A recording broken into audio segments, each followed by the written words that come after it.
Dear Dungeons & Dragons lovers, welcome back. Today, I want to take you deeper into the world of Darmur, a world I keep expanding every single day, piece by piece, secret by secret.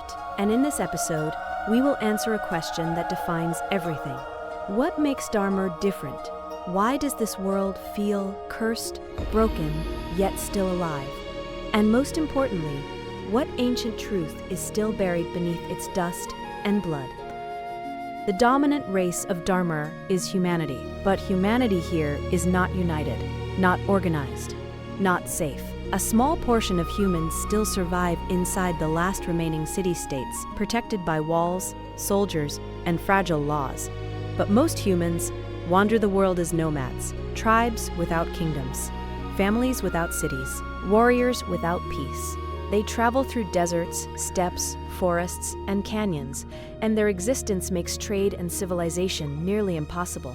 These nomads are often called barbarians, but that word does not tell the full story, because every tribe has its own gods, its own rituals, its own laws, and its own madness. Many of them are buried beneath superstition and controlled by fear, the chaotic powers that hunt the roads. And in Darmur, chaos is never far away. Cultists whisper forbidden prayers in ruined temples. Pirates rule the seas, the rivers, and even the deadly sand seas. Caravan raiders ride massive dinosaurs, hunting merchants like prey, and countless warlords, mercenaries, and monsters turn even a simple journey into a story of survival. In Darmur, the road itself is an enemy, the true reason the world is broken. But all of this corruption, all of this collapse has a deeper cause, a hidden cause. Because the chaos of Darmur did not begin with tribes, it began with bloodlines. It began with the nobles.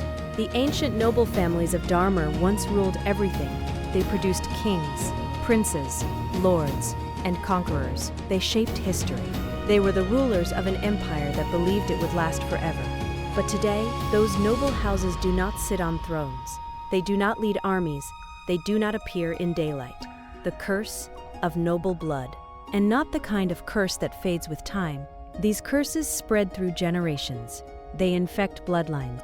And after the event known as the Iyverin Explosion, the gods themselves have not forgiven the human nobles. Some believe the gods are watching, waiting for the final punishment to fall. Elves and dwarves still stand strong, but not all civilizations fell. The elves and the dwarves still rule their homelands with powerful feudal kingdoms. Their kings are strong. Their crowns remain untouched. Their blood is not cursed. Their cities still shine with discipline, pride, and order. But even among the elves, there is one group spoken of in fear, the ones who were cast away. The exiled elves, the last great human houses. Despite the collapse, a few noble families still managed to rise above the curse, at least for a time. And three names still echo through the ruined history of Darmur: House Hawkbard, House Failburn, House Conwyn. Among them, House Hawkbard is the most famous, the most legendary, a bloodline remembered for victories, conquest, and glory.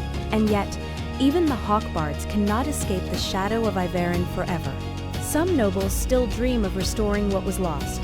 Some believe the empire can return. And so they gather, in secret, in shadows, in underground halls where ancient banners are still preserved.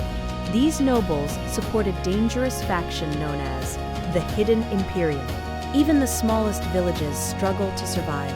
Tiny oases, dying farms, broken settlements, where life is so fragile that hope feels like a myth. The arrival of heroes. In these places, when a wandering knight arrives, a prophet, or a healer, the people welcome them like a miracle. But the most beautiful sight a village can ever see is a trade caravan on the horizon. Because caravans mean life. Caravans mean safety. Caravans mean the world is still breathing. The fear of magic. But the people of Darmur fear many things. They do not trust spellcasters. They fear sorcery, and they fear wizards. But above all, they fear necromancers, because necromancy is not theory in Darmur. It is not a forbidden art in books. It is a living horror that walks through the night. The storms of Iyverin. And there is another terror, greater than any army, greater than any tribe, greater than any king. The magical storms created by the Iyverin Explosion. Storms that twist reality. Storms that bend nature. Storms that do not follow rules. The most powerful among them are known as Arcanus, Necrona, Dragous. When these storms arrive, destruction follows. Sometimes graves open and the dead rise. Sometimes monsters fall from the sky like rain. And sometimes, the world changes permanently. In a future episode, we will explore these storms in far greater detail because they may be the greatest secret Darmur has ever carried. The world's bloodline, trade. In Darmur, survival depends on resources, dinosaur bone extraction, mining, livestock, herding. But none of these matter without the caravans. The massive trade caravans are the veins of this world. They connect kingdoms to deserts, cities to wastelands, life to death, and the survival of Darmur depends on those brave enough to defend them. Because if trade collapses, civilization collapses with it. The great trade cities. And among the most important trade centers in Darmur are the cities of Lochdara, Nesonia, Descobrigo. These are not just cities, they are pillars. And if they fall, Darmur falls. So this is Darmur, a world of broken bloodlines, forgotten crowns, storms that resurrect the dead, and roads where even merchants must travel like warriors. And yet, it is still alive. Because as long as the caravans move, as long as heroes still rise, there is still hope.